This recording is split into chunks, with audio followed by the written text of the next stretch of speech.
Hello, this is Jess, December 22nd, 2017, chat session number 52. I'm going to go right into the tidbits of history. 1956, a baby gorilla named Kolo enters the world at the Columbus Zoo in Ohio, becoming the first ever gorilla born in captivity. Kolo weighed 4 pounds, and her name is a combination of Columbus and Ohio. She was the daughter of Millie and Mac, captured in French Cameroon, Africa, and brought to the Columbus Zoo in 1951. They were western lowland gorillas. Since then, there's just at this one zoo, there's been over 30 gorillas born since 1956. So that's pretty cool. They have some kind of at least a decent program, because there's the actual wildlife, gorillas and stuff, they're the only real predator, or the only danger they have is man. And back in that time when they were bringing gorillas to zoos, they had to actually probably kill the parents of the gorilla and the family members in order to get the smaller ones that they could handle and bring back. So there was a lot of killing, necessarily of the gorillas that were there. And now their habitat is stable, I guess, in the wild, but there's close to probably 800 gorillas now in captivity in zoos, and so at least they're not going to become extinct like other animals are. But anyway, okay, enough of that. I'm going to go to 1971. The Los Angeles Lakers of the NBA defeat the Baltimore Bullets 127-120 in Baltimore, breaking the previous record for the longest winning streak in pro sports.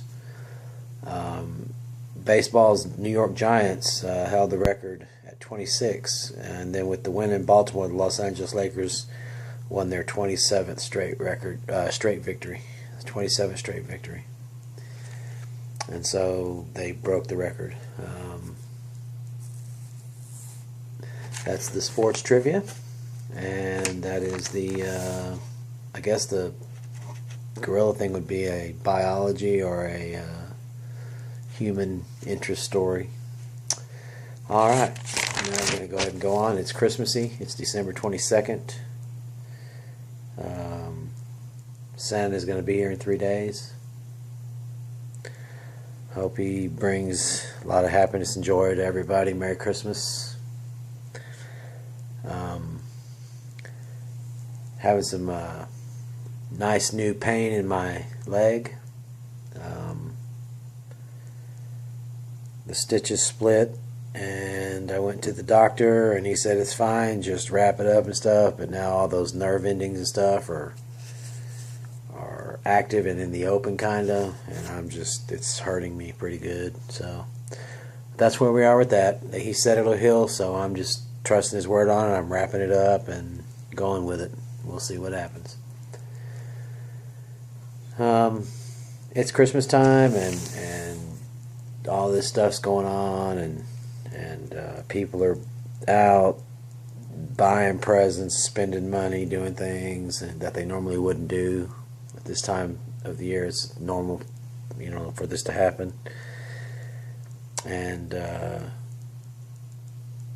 in the realm of things, prices are good this year overall for people to buy stuff. The affordability factor is pretty high for this time. Usually prices go up because of Christmas, but things are still pretty level in the buying side of stuff for economics, for people that want to spend money. But with this tax cut that they crammed through the government, and I guess it's passed by now. I'm not sure if there's a stall or whatever, but it's pretty much passed legislation. And next year, I predict a nice increase in durable goods and the price. I'm talking about not the surplus, not the supply, but the price of stuff's going to go up, because now the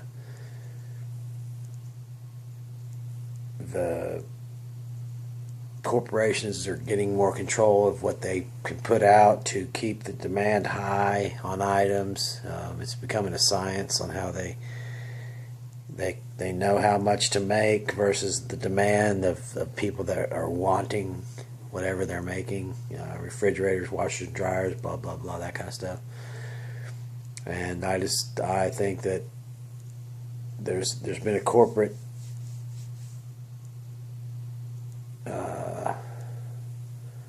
advantage in this tax legislation, and even when the one that's supposed to be for the people, that's what it's supposed to be for our country, the tax cut for the individuals is going to expire in 10 years, but the corporate tax cuts are permanent.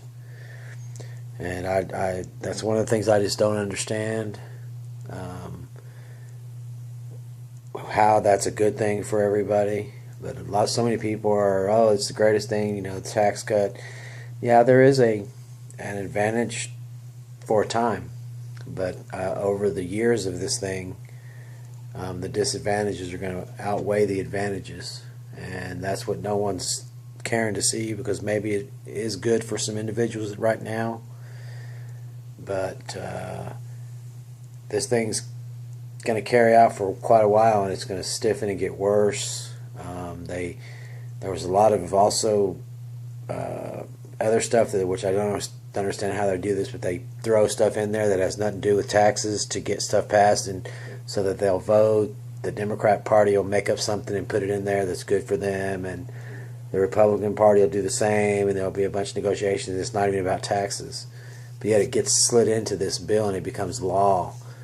And one that I noticed that was on there was a continuation of a federal surveillance program and an increase in funds. That should be a red flag for anybody who wants privacy, who wants, doesn't want the government in their life. They're saying, oh, they're going to make government smaller, it's not going to be in our life. No, they're going to be in your living room. The government's, there's very strong surveillance. It's a term for knowing your enemies, and the best way to do that is by keeping an eye on them and stuff like that. Or if you speak out, like we're allowed to in this country, against the government, now they may decide that you're worth watching, and your privacy will be exposed. And that never has been a good thing. I don't believe in it. But yet, in this tax bill, there was a slip-in of a continued, federal surveillance program, continuation of it. And so, I don't understand. I don't understand how people are thrilled with this. The first thing that Trump has passed in his whole first year is this tax bill, supposedly, and it's garbage for the common person. And yeah, if you're a billionaire, you're happy, you're smiling. If you own a lot of real estate, you're happy and smiling. That sounds like Trump to me. And he shouldn't be able to make any money as president. That's an ethical violation. And he shouldn't be able to pass legislation that benefits him financially. That's just the law of the land. It's nothing new. I'm not making that up.